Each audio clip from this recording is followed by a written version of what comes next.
Welcome to Veda classical acupuncture. இன்னைக்கு நம்ம பார்க்க போகிற கான்செப்ட் என்னன்னா பஞ்சபூதங்கள்.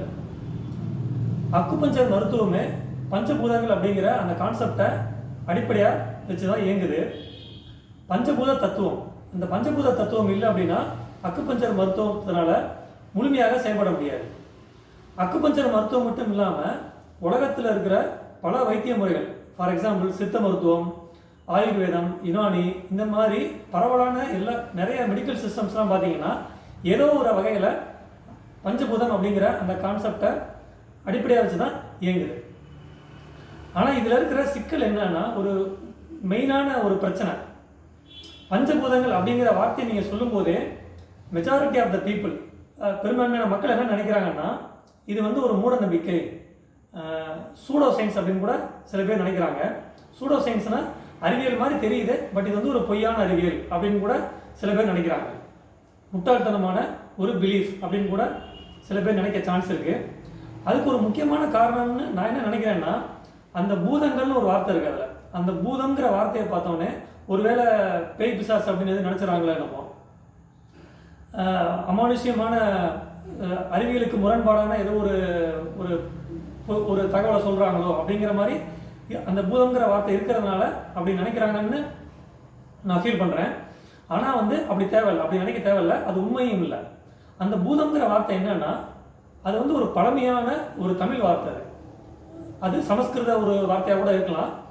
அதோட மீனிங் என்னன்னா, நம்ம தமிழில் சொல்கிற மாதிரி தனிமங்கள், மூலகங்கள் அப்படின்னு நம்ம சொல்கிறோம் பார்த்தீங்களா, எலிமெண்ட் அப்படின்னு சொல்கிறது தான் அந்த பூதங்கிற வார்த்தையோட மீனிங். அது ரொம்ப பழமையான வார்த்தையாக இருக்கிறதுனால நமக்கு ஒரு பரிச்சயம் இல்லாமல் இருக்குது. பட் அதோட மீனிங் என்னென்னா, அது இங்கிலீஷில் புரிய மாதிரி சொல்லணும்னா எலிமெண்ட் அப்படின்னு சொல்கிறது தான் அந்த பூதங்கிற வார்த்தையோட மீனிங். இப்போ இருக்கிற சயின்ஸில் பொருட்களின் 3 நிலைகள் அப்படின்னு சொல்கிறாங்க. திடநிலை, வாயு, நீர்மம், சாலிட், லிக்விட், கேஸ். ஒரு பொருள் சாலிட், லிக்விட், கேஸ், இந்த 3 நிலைகளில் எதில் வேணால் இருக்கலாம் அப்படின்னு இப்போ இருக்கிற சயின்ஸ் சொல்லுது. 4வது நிலை கூட இருக்குன்னு சொல்கிறாங்க, செமி சாலிட், அந்த கூழ்மமாக இருக்கிற ஒரு நிலையில் கூட இருக்கலான்னு இப்போ அந்த கிளாசிஃபிகேஷன் பண்ணுறாங்க. இந்த மாதிரியான 3 ஸ்டேட்ஸ் ஆஃப் மேட்டர் இப்போ பண்ணியிருக்கிற கிளாசிஃபிகேஷன்.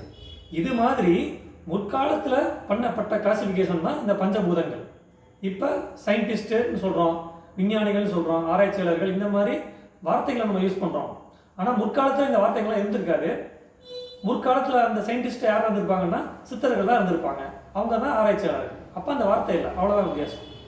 அவங்க என்ன பண்ணியிருக்காங்கன்னா, பொருட்களை 5 விதமாக அதோட வெயிட்டுக்கு தகுந்த மாதிரி, அதோட குணாதிசயங்கள், கேரக்டரிஸ்டிக்ஸுக்கு தகுந்த மாதிரி, அதோட கெமிக்கல் ரியாக்ஷன்ஸுக்கு தகுந்த மாதிரி 5 விதமாக பிரிச்சிருக்காங்க. அந்த 5 விதமாக பிரித்தது தான் பஞ்சபூதங்கள். நிலம், நீர், நெருப்பு, காற்று, மரம் அப்படிங்கிற மாதிரி 5 விதமாக கிளாஸிஃபை பண்ணியிருக்காங்க. அந்த பஞ்சபூதங்களுங்கிறதும் கிளாசிஃபிகேஷன் ஆஃப் மேட்டர். அதுதான் இப்போ சாலிட், லிக்விட், கேஸ், அதுவும் கிளாசிஃபிகேஷன் தான்.